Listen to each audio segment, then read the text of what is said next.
Mbote, le na na sengo ya osaranate pour le taux la vraie température à Kinshasa. Mbote na bino na Braza, mbote na bino na Monga Fula ti na Maluku, tokoti Mongata Bandundu, tokoti Kasangulu, Kisantu, batwala ndabiso na net, mbote na bino, mbote na président Gabi Chabani. Qu'est-ce qui se passe les lots à niveau politique? Parce que deux jours tout le monde FCC cash et Kominia ou Nampour Mambango et Andé. Qu'est-ce qui se passe dans la ville à Kinshasa? Bah vendeur, bah moto, bah coopérant très fâché à Osaranate. Nalingi tout ça bah grand na mamto loba. Toko ça bah autorité ti. Mécontentement social et zakomata. Tant sur le plan social, sur le plan économique, sur le plan culturel, nyonso ba invalider côté Mabé. Ba foutre ça ba taxi côté Mabé. Ba député invalidé, ba siliki. Ba ndeko la biso ça dans le secteur de transport, ba siliki. Ba teki na ba wenze, ba siliki. Sigo ba ne ba OCP. Tout ça songité to beta masolo ya Kinshasa ya solo. Tu as mis le Guinée le co-président national ya syndicat ya vendeur ya Congo. Tu as mis le Alpha Sadiki, dynamique de la masse laborieuse du Congo d'ISMAC, Ndeko Sadiki Mbote. Robert Mutunda Tinta, Union pour le développement des commerçants congolais. Merci beaucoup. Ah, au combat prof Mutunda. Grand prêtre au Saranate, quoi. Donc, on appelle ça Mbote. Bon, excusez-moi, je suis dans la classe. Donc, prof Mutunda, Sikazali, respect. Dimanja Fils, Union syndicale de vendeurs du Congo. C'est des Dimanja. On peut comme prof Dimanja. Landumbala, collectif des vendeurs du commerçant du Congo. Non, rappelez que vous avez ancien syndicat. Donc, si vous venez sur les Panzani, maintenant c'est pas une chose de se retrouver dans le plateau Moko. Alors, Togoyambape Bandeko, observateur, au Baroya, vous pouvez sa point de vue dans le négociateur Kindomba, ou Azali, analyste et espace. Il y a Bisso, il y a société, il y a Bisso, surtout politique. Le MBP maître Papi Mayamba, autre qui la fois passée, va réclamer pour la pertinence et l'argument. Guilherme Lokofo, tout qui n'est pas mort, temps, 8 ans, il a jeté le lot. Bon, si il nini. D'abord, on a PCO, merci. Il m'a dit que les chaleurs, les températures, les sommes syndicat nous avons le secteur du commerce auto défendre les commerçants, notamment le syndicat national des vendeurs, Union pour le développement des commerçants congolais, dynamique de la masse laborieuse, Union syndicale des vendeurs du Congo et puis collectif des vendeurs commerçants congolais. Tout ça pour tout le monde dans le secteur nabiso, au gouvernement azakozwa en faveur ya biso ba commerçants, ils ont appliqué notamment mais beaucoup de personnes qui ont un petit commerce, dans le commerce, il y a des détails. Deuxièmement, tu as Félix Tshisekedi Nanganda. C'est-à-dire, Babylone, tu as taxé, tu as foutu tant que maréchal Mobutu, tant que Mosé Laurent Désiré Kabila, et puis 17 ans, il n'y a rien, il y a Joseph Kabila. Tu as taxé, tu as foutu côté. Mais tant que comme il y a une année, soit il y a Fachi. Ndi batili biso babiloko na ba kofuta kosinga biso la taxe lokola batila biso ke to futa la taxe ya pollution pour la moto aza na boutique hein na teka ba biscuit ba bonbon on a na boutique futa taxe ya pollution on a moi petite maison ya couture hein on futa taxe ya pollution batili biso taxe ya assainissement na kati ya ba maison alors que to futa la taxe rémunératoire annuelle donc activité ya muke et nous avons permis d'exploitation mais école bazo zanga koteka bazo konde koteka biloko hein ba objet classique et puis mibeko yango ba pa ba ko kokata même na tombola nde bomoni biso ba syndicat to sangani lokola moto mo malembe ba pa ba motika tombola afungoli balo ba tina kati ya maison suba mama na biso bazana ba jelo binza na ba kato wa na ba gambela ba koteka nini ozomona otomo ba HPP non tout en combat tu sais il y a publicité va te mettre la balance sur donc tout en combat voilà idée na yango to sangani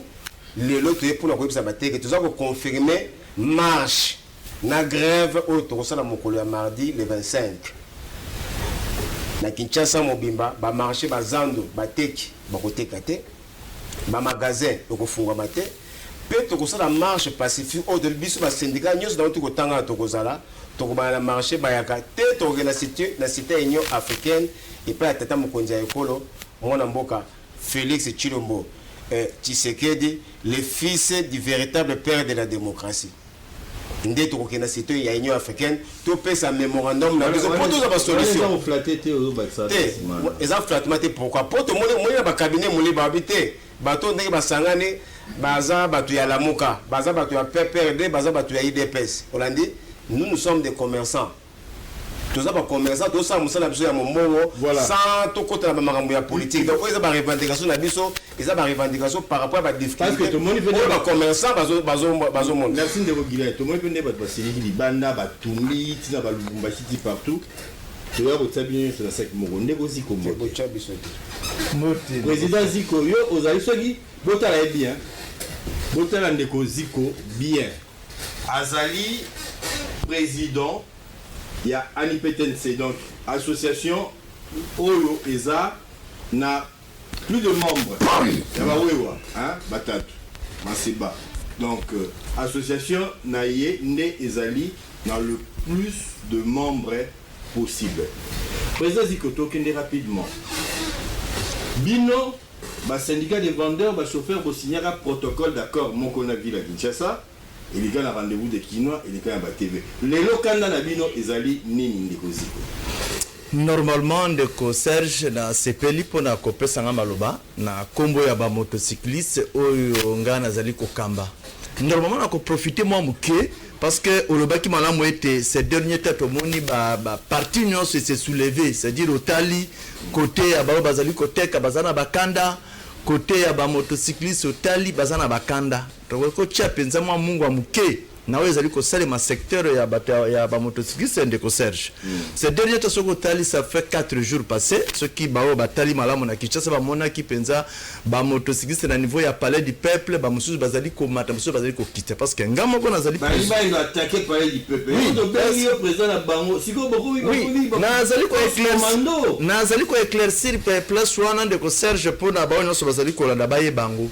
Nazali président national de la taximen moto nazali na personnalité juridique mais nazali ko kokalisi ko kamba ba motocycliste c'était na désordre et côté na kati o mingi ponanga nazali ko lobete gouvernement ndazala à la base parce que na minute on de Serge oui na minute soko ke na kaluka ngana za président national de la taximen moto OK na kaluka ko kuta équipe moko ya ba motocycliste ba lobino bazali ba motocycliste ya lamuka soko ke na limité au kuti peintre équipe moko ya ba motocycliste balobi non bazali ba motocycliste ya IDPS OK na commune ya Kinshasa okuti ba moteur balobi bazali ba moteur ya CCI tant ozo kitana na commune ya ozo kuta motocycliste ya Lamuka ya UDPS ya Cash na CCI ba kutani bango nyonso esa ndeni tango bazali kutani na rompe où les ribans nyonso toutes les trois forces ba kutani les années mais mingi soko comment peut ça nga passe nga président lelo nazo kokate parce que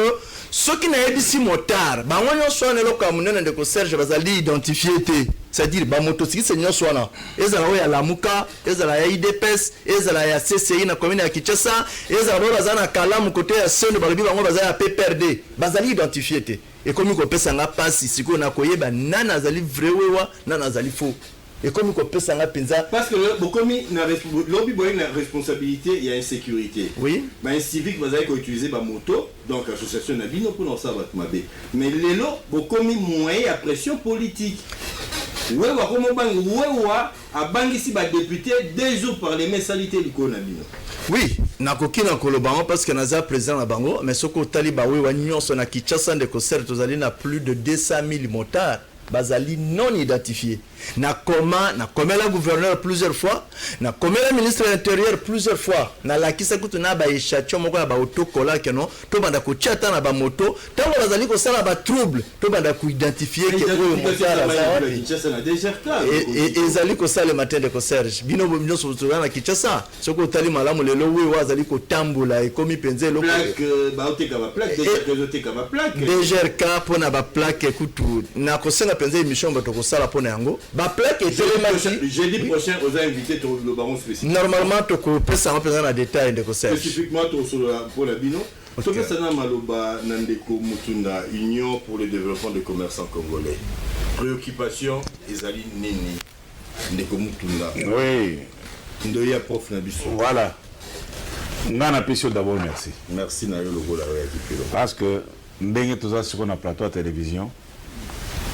Bande ko nyonso ba ko mona biso pe ba ko yoka biso. Ba commerçants congolais bazo souffrir. C'est-à-dire baza ko disparaître. C'est ça le problème.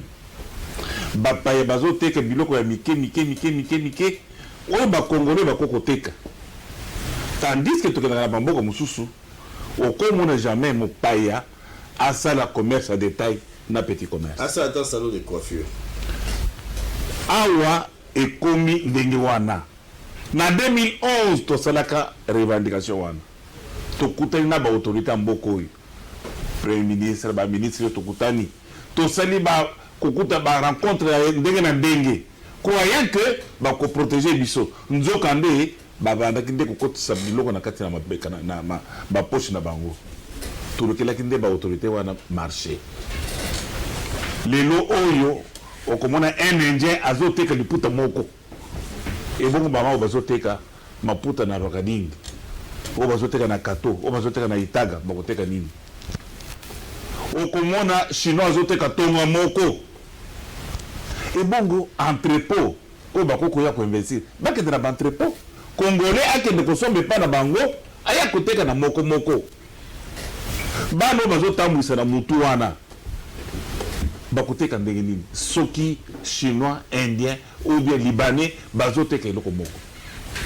Cela veut dire toza ko disparaître mais ezala ba fait ebele otoye ko comprendre ba pa ya bakomi koya na bazando soko amoni congolais azana magasin ngana zali président national ya union pour le développement des commerçants congolais mais commerçant azana magasin azofuta $500 $400 au komona un sujet ouest africain ou bien un indien azo yazoloba azo sabayer a futa yo combien 500 ana futa 800 soko kena Rokading na ba mama obateka kama bilamba wana ba magasin wana nyonso za occupé par les indiens et pourtant ezaki ba congolais concurrence déloyale. Voilà. Tu aurais qu'à mettre à ce sujet tout à l'heure. Alors tokufi toza ko disparaître ce qui vraiment battre biso likambo yote en tout cas to disparaître yango wana to diete le 25 yo commerçant congolais israélien sozali toza ko lobela nde bino to telema sinon te to ça la marche wana bazo ba moto te to tambola baba no bansa ba te tozo kende pona kende ko déposer mukanda na biso ba mona ya solo ke congolais pe azana droit ya kosala musana mboka na ye mopaye soko asali musana mboka oyo agenda ko investir pa na ye akotonge pa na ye parce que tout le monde va webeli mais awa so congolais asali okoyoka somi mabele na kisanto na kisanto aso mabele na sele atongi quand même souvenir les amis c'est les oraignées les oraignées makasi voilà alors yango toza koloba ete ba teki nyonso bozali sensibiliser le 25 marché ekozala te magasin kanga boutique kanga yaka ou rejoindre biso na wenze ba yaka poto ke biso banso pour déposer memorandum. Merci Dimanja fils. Merci en tout cas na CPLU le bengisi biso na kati ya émission pour être sur la parce qu'ils allaient vraiment important pambate secteur na biso ils allaient vraiment envahi na l'étranger ou baye ko sala mbongo na mboka na biso mais le mal c'est quoi soko otali mingi ya l'étranger wana baye na mboka na biso baye na ba capitaux te bayeni eloko moko te bakoti na ba pratique ya lolenge nyonso mpona kozwa mbongo ekomate ba national au biso tozali. Mais ce que bino kanda na mio est dirigé vers nani dimanche.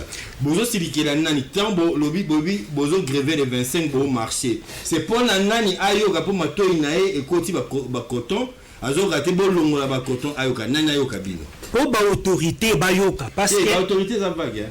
Autorité président de la République, premier ministre, toi na wangu balé, gouverneur, bon to ebité nani ayoka. Yango tozali ko kende pa ya président de la République, to nani to déposer memo na biso parce que mibeko ezali. Parce que mibeko ezali. Soki utali na commerce, tozana mobeko une loi particulière sur le commerce. Mobeko wana elobiete commerce ya détail. Na petit commerce ezali ya ba congolais. Mais mon bongo wana ezali envahi pa ya ba étranger au vie et aussi les étrangers na bibi so peut signer mingi tokota oadasi oada fungola masolo boye bien oté oui oada fungola masolo mais à condition que au ba étranger bazana mboka na biso ba respecter ba lo ya mboka na biso oade yoko boma balo ya mboka na biso mais oade on ga net ça les pas na biso pas na ba et ça la kuna ba pesa biso te c'est ça le problème oade on a à côté na biso c'est ça le problème yango wana okomwa na mboka na biso biso okoki kozala na mbongo awa okokende na baizine mosusu oyo ezali koteka biloko ya plastique awa pokende kosomba biloko te baétranger wana basa approprié exclusivité ya baproduit mosusu oyo congolais na mboka na akoki kokende kosomba yango te il faut yo kende kosomba epa na bango c'est-à-dire bango na bango baza kotekela na biloko atekeli ndeko na ye étranger na moins cher et pas congolais atekeli na cher et cela fait que ba congolais bazali kokwea bango bazali ko gagner terrain yango biso tomoni ke eloko wana ekoki koleka malamu te yango nisangani ba syndicat nyonso a secteur na biso pour que les 25 oyo magasin ekufungwama te wenze ekusala te biso nyonso to marché tu la présidence de la République pour que toyo kisa mungongo na biso to zo problème. Merci. Ndekola Numbala, moi la veille collectif de vendeurs et commerçants du Congo. Merci Ndeko Serge. La kaisinga kamulangana loba na kasi baninga nyoso se bazoloba yango. Nga problème oyo tikanga la mutema. Mboni biso nde toza awa, biso ya masusu tokoli na bawenze. Biso ya masusu tokoli na wenze.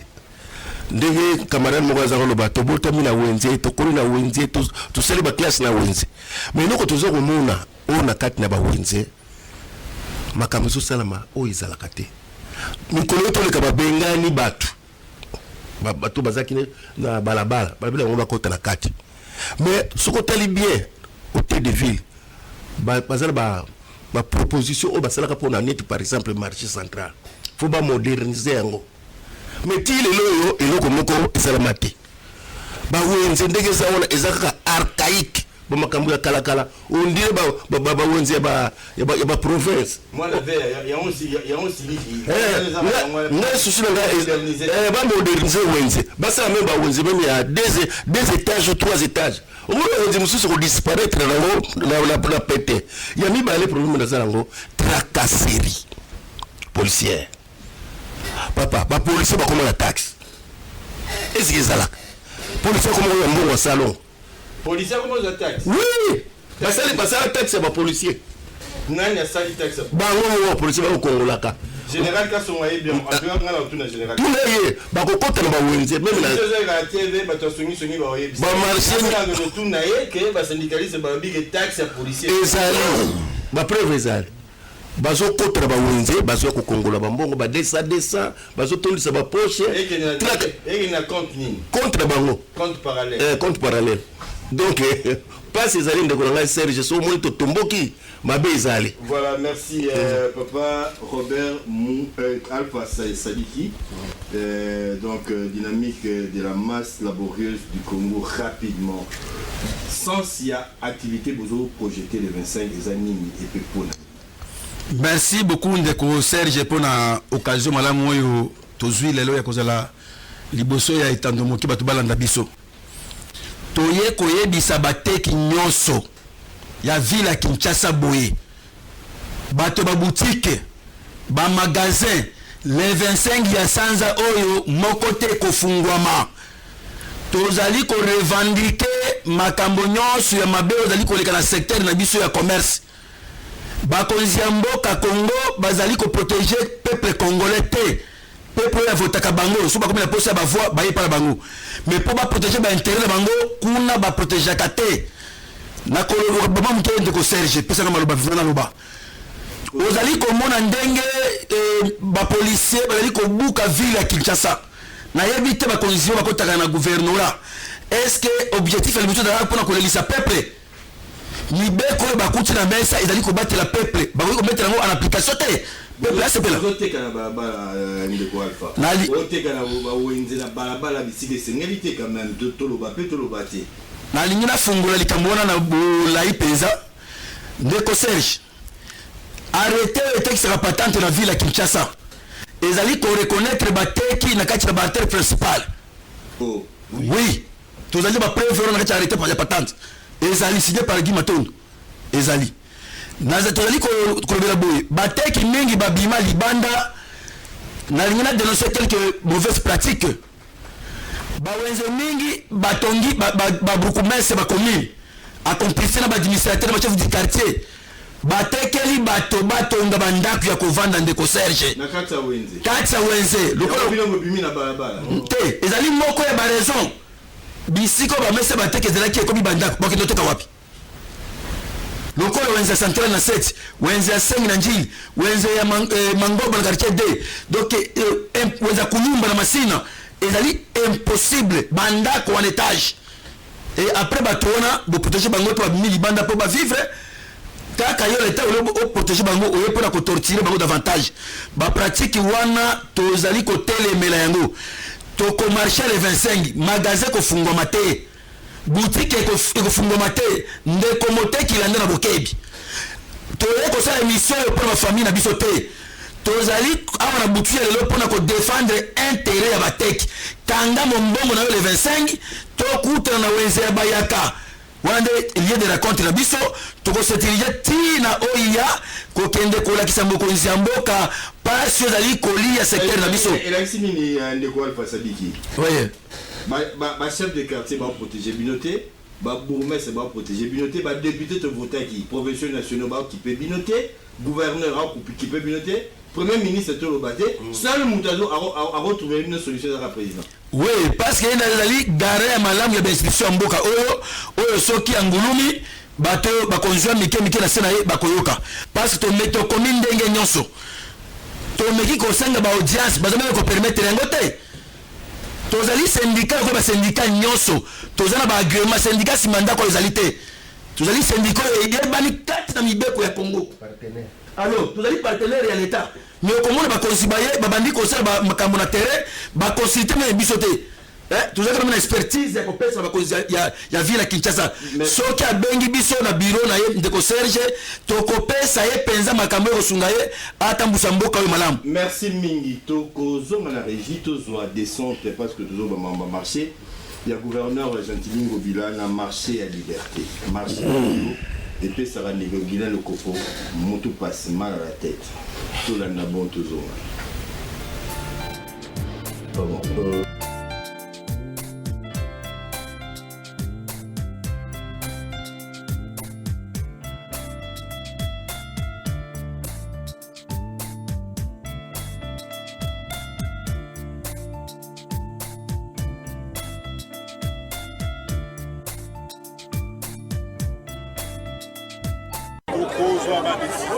ni na okoma le 7 juillet soki oyo esilite ekozwa badécision pamba te tokokondima te bana ya marché liberté baza kofuta tike nyonso mer mpona fulu fulu bauka mosika baya kosita fulu ezali soni mpe mpasi na motema ngai guverneur na bino nakoki kondima bosoto ya ndenge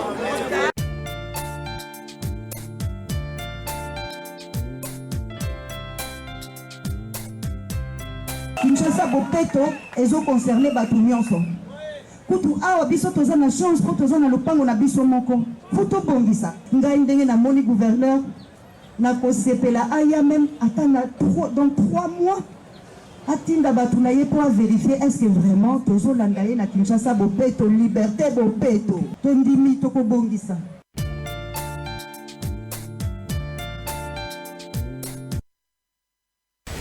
Voilà, nous continuons à Moukoussé, marché liberté, gouverneur à Kendagi Kuna, qui a lancé l'opération Kinshasa Bopeto. Bon, on a sepelé la descente, il y a gouverneur de la Kinshasa, dans le marché à liberté.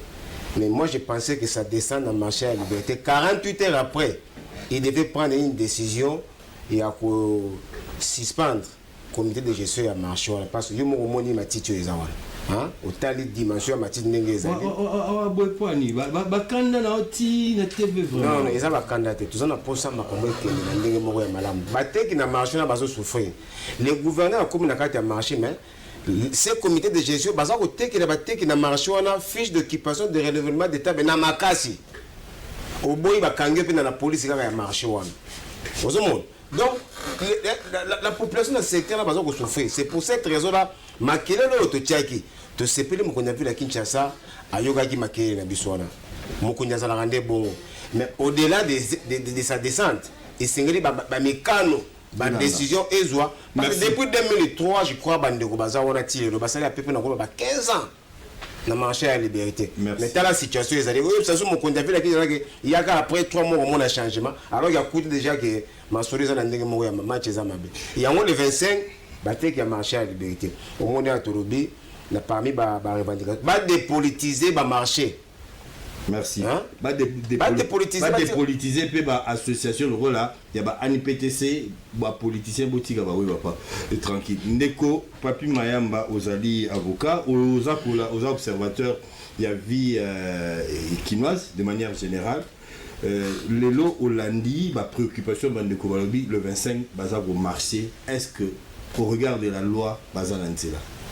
Bazar Nzela parce que liberté qu'on manifester et dans la constitution.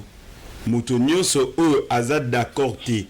O azad na revendication que ça là mobe ko likonda mo ke pesi biso possibilité ya ko s'exprimer. Na ba condition o ezali na constitution notamment devoir ya ko informer autorité administrative compétente lorsque manifestation est faite à la voie publique. Devoir ya information ya autorisation té ndenge komaki mini to côté ba pesi bango autorisation té ba ko marché tété constitution le bel autorisation té et le beli information ceux qui va respecter ba conditions de droit na bango mais likambo na landi moi mingi awa petit commerce buena boy to ko ça ba manifestation ça c'est très bien et là ba structure mot légalement reconnue c'est très bien na yo ki bada na ba agrément nyonso il faut que ça plutôt lobbying moko pour que Mobeko et Pekisi petit commerce na ba étranger et à la assorti na sanction. Ba koki ko modifier loi ba modifier ango. Ce que ça assorti na sanction te to ko bana un mot que loi ko spéculer. Ba modifier loi. Ba ba vota Mobeko. Ba député. Mais ba bouki ba moi to ba député ba député. Naza ko sunga ba organisation na biso pour que lobby batika bilembo. Baloba ba pression na biso to salaki ba action de masse et puis to sali ba lobbying et sali que lelo loi wana eza assorti na sanction telle. C'est-à-dire étranger nyoso sa petit commerce manona ezabwe. Par exemple abima territoire Congo. Et ça sanction eux ça que étranger nyoso akobanga ko sa petit commerce po bakobenga na ye et le bomambo kala biso mibeko ezali mais sanction dans le sens positif comme dans le sens négatif tout dans la première sanction muta sali malamu on ne sait pas le promouvoir té muta sali mabe batiki mais ko viser moko président de la République qui manque à confiance parce qu'il y a des structures, notamment au niveau de décentralisation, qui sont censées gérer en tout cas commerçants. Donc, celui na la bien balobi, bazako qui n'est pas mokondiambo kapona boutique et un mémorandum. Tout ça na problème lelo. Lelo nazo ka gouverneur Gentilly Akei. Ndeko président et ko falobi 48 heures après il fallait avoir sanction. Mais Tobo ça a été le gouverneur n'a pas investi dans l'Assemblée. Oh. À cause de Mobé qu'on a un problème. Raoul Elenge a nommé le gouverneur Nabiso a un problème, il y a incompétence temporelle jusque-là. Pour arrêter ou à signer à l'Omola, comité de territoire éclairci. Parce que le problème, il y a droit justement dans le Congo. Makambo toye baraté, même la médecine, tokansa gezalaraté, ou bien à BBC. Or, c'est un problème réel. Moutoumoko a un pouvoir libre de décider les lots et le président de la République. Donc je le trouve légitime. Vu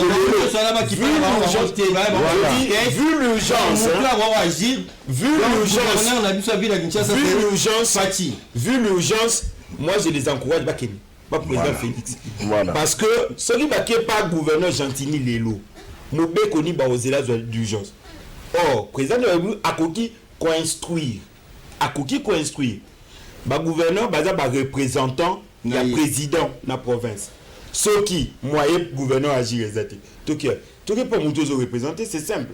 Tout ce qui est mémo ba yeko bundate, je les conseille ba boukate, ba cassete et logoté.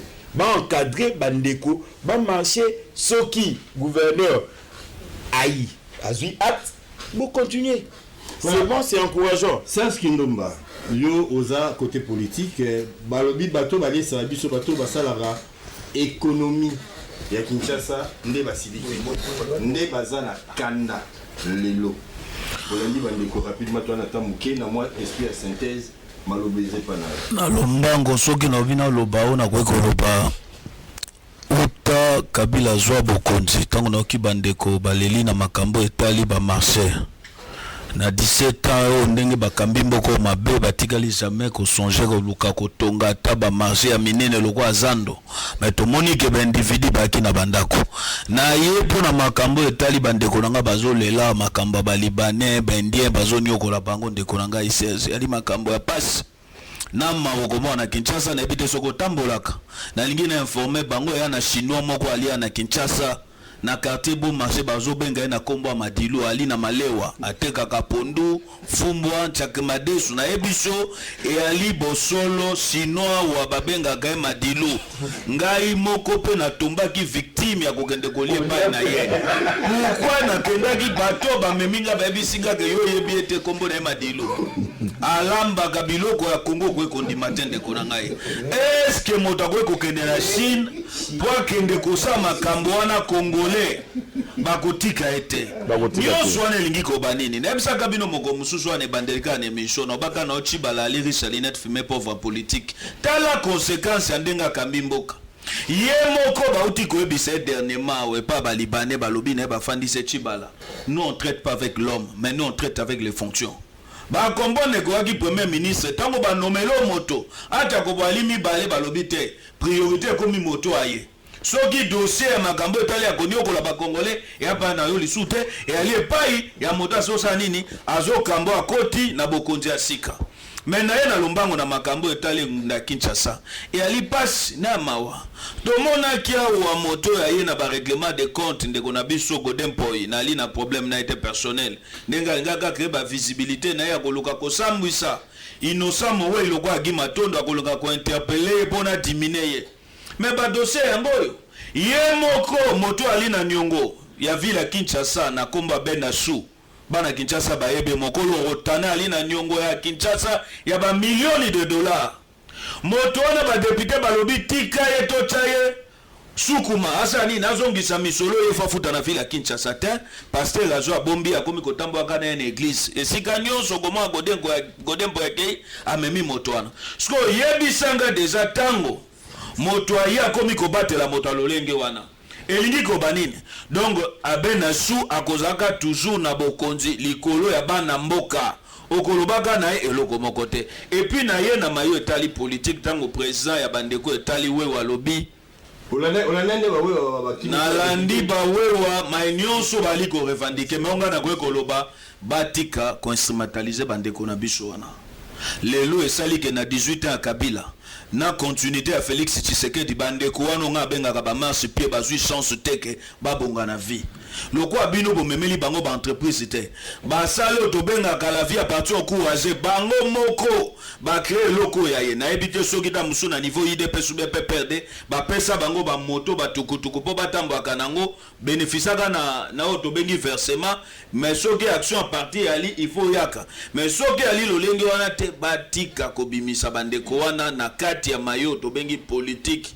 Yo lingo kende kosa marche na yo lingo kende osala makambo ya yo revendication ya yo wana ozwi bakumbi tukutuku oche bango yango wana likanisa bandeko yo na koyebisa bana Kinshasa le 25 nazo soutenir bango. Pourquoi na ali ko soutenir bango et ali po na bonheur ya biso moko tango bandeko ba revendiquer wa ndeko na ngai 16 surtout na mayo tali ba député provincial ya Kinshasa bao ba ke Elia Sika komi na zwaka taxe tongo midi pokwa chaque jour nzamba sala na ba mamo bateka kandembi na coin na ba mamo bateka kalitungulu na coin mais kaka bango wana soki l'état contre le peuple apesi mitindo alobi kende kuna panda bato wana po ani tango kosukuma bango misole ko bimako ko sa nini komi na pesi ordre na bato batali mapinga la police akwa ko sa ni ko panza na ye pona sukiza na makambo etali konto ba bengi taxe à la police ndeko sezali alokuta te ali ya solo ngai moko na tomba victime colonel moko na kutana na ye na restaurant Madilu te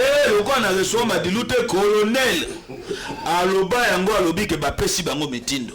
Il faut ba luka chaque district il faut ko luka kokanga 10 millions de francs congolais 10 millions de francs congolais pour ani commandant ville à Kinshasa ali na bosenga misolo ba ko yango lolenge nini il faut ko tinda belema na terrain o ba bengi tukutuku wewa kongo na ekangai ozo ba TV ndeko na ebike nazo ba na TV soko swinde ko kasongo na ebika ko landela ngai tango nazo ba boye yali makambo esamaka soko tuni bandeko ya ba wewa ti lelo bakomi kokota ka ville na moto mangongi alobi ke na kokota na yebi ke suka tabakangi ngai po batika ngai kimia il faut moins 25 000 francs congolais soko botu na bango bato bango bafuta ka 25 000 francs congolais po bazwa batika la bango bawe ba misolo ane kendaka est-ce que ya kana ville à Kinshasa to ekota kana kesa la police depuis quand la police a koma na libengo ya koma kozwa misolo ya ba tax ya ba wewa ya mituko ya kangaka nzela misolo ane kendaka ya line loko moko tesaka yango wana na soutenir bandeko na ngai yo baliawa le 25 to bengi bana Kinshasa ba mama surtout bino batubolelaka surtout bino boteka ka tombola makambo balobe ezali ya solo o wana batanga ki kombo po lingite to tanga kombo na yango e ali maison moko bato basala yango ba indien complicité na nani certains généraux bali na sima wana o ba soutenaka surtout bango bato mapinga bato bazo kakani ya munyamo bato bakomisi bendie na balibane moto mangongi na mboko ya Kinshasa et ali bango bato mapinga. Merci. Alors liboso ya ozongi samaloba ya bandeko ya syndicat to kopesa ndeko ziko mais maître Mayamba azana maloba pona ko tozana ba aspect juridique na lingite lobi baloba ke comme ba ça ke mission moko contre mututé tozui éclairage à loi bandeko bazala ba pasi ya osarate ba vendeur o eza ba obale sa biso 80% économie à ville Kinshasa ils ont informé donc il a géré la maboko batata ou ba maman ou baza représenter bandeko na biso lelo boy bisanga commune ni moto ekota ate ndeko ziko président ya ba motocycliste ne so taxi moto soto BBC corporation et ya batu auto za la combien de chômeurs combien de bandits ba ko bakisa ma Kinshasa lelo ba famille ils ont roulé sa na mbonga moto na mbonga ba wenze il faut to batela yango maître ozaki na likambo ba bakisa moi eloko mukena lingana bakisa par rapport à ba corporation nyonso eza représenter ko rappeler bango que bazaka kana ba obligation te bazape na ba droit. Alors eloko ezongi sa biso mingi simedaka pona ko exercer droit na yo okomi ko banga lelo nazo encourager bino bo conduire action oyo et puis bon ça de façon que le collaborateur juridiquement constitué bo attaquer ba décision ba kondi arrêter mon comportement démolition ya biloko et que bino boyebi que biloko le gouverneur atindi ba démolir ba koki ko buka yango te po bato wana ba futaka patente bandeko ba voie de recours ezali bo sala yango simplement ba fundi gouverneur bo funda gouverneur te bo funda mobeko bo attaquer mobeko na ye et la kisini ndeko Gentilnia kolongwa mais mobeko bino bo attaquer gouverneur ya sima akoloba na kombo ya ville eza problème personnel te ndenge mo mpe na bino lokwa koza bapersonnalité juridique ezala te ko président ekofo nde na gouverneur babebani non bosalaka yango ata lelo tokomi kobanga o kokende na justice te botika ata bilembo mpo mokolo bokozala te bato baya nsima baloba bato bazalaki avant biso bazalaki kotambola boye état de droit yango wana komanifester soki droit na yo eza violé il faut revendiquer yango ça en tout cas je vous encourage pour ça mais dans le respect il y a ordre public na respect ya mobeko bandeko bawewa na lingi na chute wana bandeko na so bawewa na benga bango mingi bamotard nayebi te soki eza corporation président moi lobi ye mo pas maîtriser bilo musu te lelo simplement parce que tozaka na problème ya absence à sanction pour ceux qui se comportent mal et loko distingaka état na bilo musu sa mokileza pouvoir public imperium bomoni penza que moteur ce n'est pas parce que citoyen ou azotambola moto azotambola mabe vous l'interpellez vous le sanctionnez on l'interpelle mais tokomi na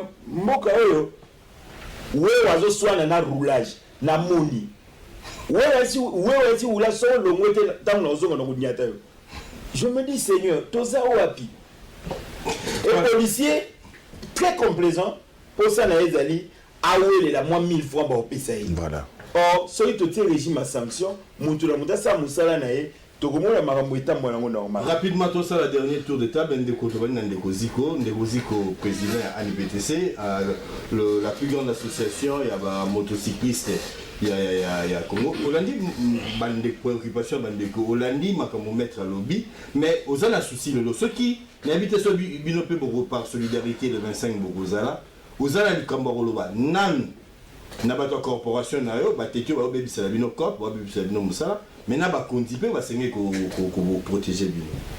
Oui, à solo de Serge na CPD pour na professeur maloba mingi ezalini naloba ki makambo etali ba motocycliste et kosenga penze émission mobimba parce que soko tali lelo na Kinshasa makambo ya ba moto ezali ebele penza na mukuse moi maloba ya mukuse ezali que pas si on a un lelo so monique na l'équipe na émission parce que na monique lelo na Kinshasa na monde o ba bengi ya ba motocycliste to ba ke désordre les côtés na ndenge moko ya kosakana te na minute soko rekena ba kine bandeliete mutu o ba bengi wewa tozali koyeba te nani azali wewa lelo na bureau na comme président national na Kinshasa nazali na 82 217 membres adhérents na kati ya bureau nanga bureau eza na commune ya Kalama avenue Victoire tozana 82 217 membres adhérents mais là na Kinshasa tokoki kozana plus de 200 000 motos c'est-à-dire biso tokoki kozala plus ou moins na adhéré ba on a yeba patente basomba vignette ya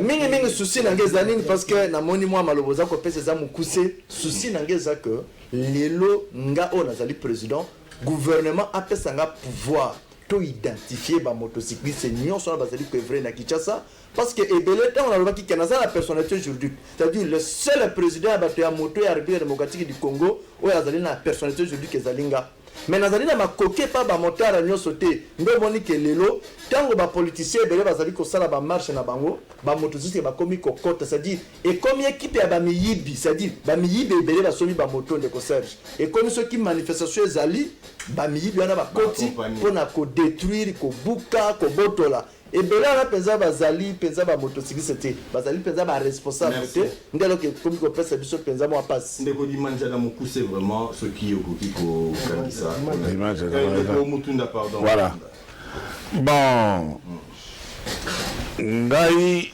naza koloba nde boye nalandi maloba ya maître oyo auti koloba awa mpona sanction ya solo ozomona bato wana bapaye oyo toza koloba oyo bazosala commerce awa baza na problème ya koloba na biso ete ata bosali marche ata bosali ba revendication na bino banani na bino ba autorité na bino baza na poche na biso nde eloko wana toza kolinga ke elongwa mpona nini tosali marche wana sikoyo na nouveau régime oyo mpo toyebi ke tosala yango fui ata moko ezalaki te réponse ata moko ezalaki te alors sikoyo tosali yango mpo tomona soki bakonzi ya sika bakozala pe na poche na bapaya wana. Et puis toza kobengana nde bapaya te bato bacomprendre biso te bato comprendre biso mabe toza kobengana bango te mais toza koloba ke balanda mibeko ya mboka na biso.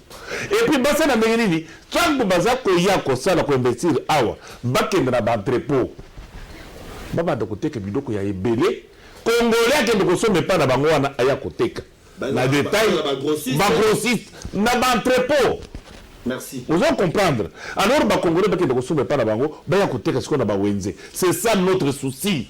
Voilà, rapidement, Papa Landoumala, bon, merci de conseiller. Nous avons balobaka ngando osoka bimina mukili aya yebisolo ke ngobu na mai ya zobela ndimelai biso pende tozabwe ngai na ko dindela sa mai na yebisi mbisi ko na kata mai na yebisi bango ke kula na libanda camarade Guillaume Kofo azobela ba usani ni bakundima elingi ko lobanini elingi ko lobake bakonzi to mona ka bango bakende na ba semko ba nini makambo belebele pour makambo bango ya politique biso pe ba tiki tozomona passe tozosenga mokonzi ya mboka ayamba biso to vanda biso so ensemble biso moto yebi makambo oyo ya bawenze makambo ya commerce to vandi to sololi wona mona makambo osimba. Il faut mettre l'homme qu'il faut à la place qu'il faut. Et ça c'est que tout le monde va ventiler mususu a outine la santé bakambati baye batie ministre ya économie. Non. Merci Guinel Okofo namukuse vraiment. Bon namukuse na rosala na bateki nyoso. Et d'abord baza frina ba corporation na biso na ba teki nyonso baza na kati ya ba marché baza na ba boutique et za lozali membre ya syndicat national des vendeurs du Congo et za lozali membre ya collectif de vendeurs commerçants congolais et za lozali na union pour le développement des commerçants congolais et za lozali na Dismark to sengi na bino nyonso na ngonga oyo bo se mobiliser comme un seul homme mokolo ya mardi le 25 juin. Wenze, boutique, magasin, pharmacie, dépôt pharmaceutique, maison à pied de rechange, quincaillerie, moto mon côté à Fongola. Tout côté na bisonyoso na marché Bayaka. 10 heures de l'heure à débit à marche. Tout ça la bino bona ta propre. Là ta qui tout ko na na kilo tete, ezali marche ya ba patron. Ils la petit ateka moi à la moi caisse à likasu, aza par pour na caisse na. Ils la siré yaka. Oza motege na zandu yaka. Tu as ta propre, tu as tu la marche pacifique. Pour toutes les solutions, il y a des revendications. Nabiso, tu peux changer les biso babou. Merci. Bon, ouais, voilà, Sima. Maître, Nassima, tous ceux qui sont dans le déco, Kindomba, Serge Kindomba. Merci beaucoup pour la parole. Néna Ucholoba, moi j'encourage, Bato Bazo revendiquer droit na bango. On ne peut pas les étouffer. Ba revendiquer droit na bango, mais na respect à Mibeko. Il y a Koboukate. Il y a qu'on crée des ordres sur la voie publique et j'espère que tant que date le 25 pour informer déjà la autorité et puis le 25 encadrer les vendeurs le biba patron vraiment sont des patrons bakende simbi économie voilà et la ville à Kinshasa l'idéal serait il y a Okende na gouvernorat à ville à Kinshasa l'idéal mais pour ou bien tenant compte à Banjo celui qu'on fait ce qui m'a donné Nazalaki bah solution belé et là par rapport il y a bah individualité tout éviter quoi individualiser la marambo l'état et là par rapport il y a bah institution celui qui préfère bon mon institution président de la République moi je trouve aucun inconvénient il a été élu dans suffrage universel direct. Donc c'est de votre droit à Bokene Gomonae pour déposer la revendication. Serge Kindomba aussi les Sinayo, mais pour Nani Bande Kuba, est-ce que ma députée provincial Kinshasa va accompagner les vendeurs pour éviter? Négocier Zali Passi na Mawa, mais likambo nga na kolobala monsieur Félix Tshisekedi oyo lelo ali ne bonga comme tata ekolo. Bokonzo yaye efandi likolo eloko moko bayembelaka le peuple d'abord. Oh bali kolobo ya li peuple et ali bato baboyi babonga na moya l'état alobi akobonga na motokyo ya ye moko soki ozali entouré na ba conseil ba balobi te ngai na ko travailler contre ba vendeur wana pour ngai na ena bonga na motokyo ya misolo na koyibaka tongo midi pour wa l'état mais bango ba sacrifier vie na bango moto yo akozala na règlement de compte ou bien moto yo akozala na sanction na 2023 et kozala yo et kozala ngobila te kozala premier ministre te kozala mabunda te eza yo tata ekolo pona nini po balobi ke bokonzo ya yo ezali ya le peuple d'abord. Bango yo bali ko revendiquer batwa na bango balobi ke bali na bosenga bakutana na yo. Na interpeller de Vital Kamerhe. À chaque fois bozo mema gaba libanais, bozo mema gaba indien, tout pour mokonza mboka kutana na bango. Mais voici cette fois-ci population bana ya mboka ba manifester volonté wana kokende koyebisa M. Félix Tshisekedi uta M. Kabila na bato ya ye ba travailler l'état contre le peuple congolais pona koboma biso na 18 ans ya bango ata to revendiquer makambo etali bendien na balibanais eza makambo etali Kabila te tozo kwa si c'est vrai bitumbo ya yo yaki ya le peuple ya li ya changement yo kambela ya bandeko yo kutana na bango oyo ali bosenga na bango balobi bali contre bendie te babenga na bango te babi batikala mais madilo azoteka kama lewa na bomanse atika yango na bakongolais oyo awa bango basa nini bateka yango azoteka tombole ali mopaya atika yango bana mboka basa nini bateka makambo ya bango et puis pona suki sana lombango surtout tango na oki bandeko balobi en tout cas pona babukumes yali makambo tozo bisango bila ntako nanga o Kabila tindaka iba maponami aboyi na ekosesa élection wana mais sala quand même choix malamu za la te choix pona moto pepper de po babugumese mususu balakisi biso balike limité surtout lokwa bakadima ozwa bakasafu baza limité en termes de gestion c'est le moment ko désavouer bango ko bango libanda et si terminé et monsieur Sili merci merci Nabilo.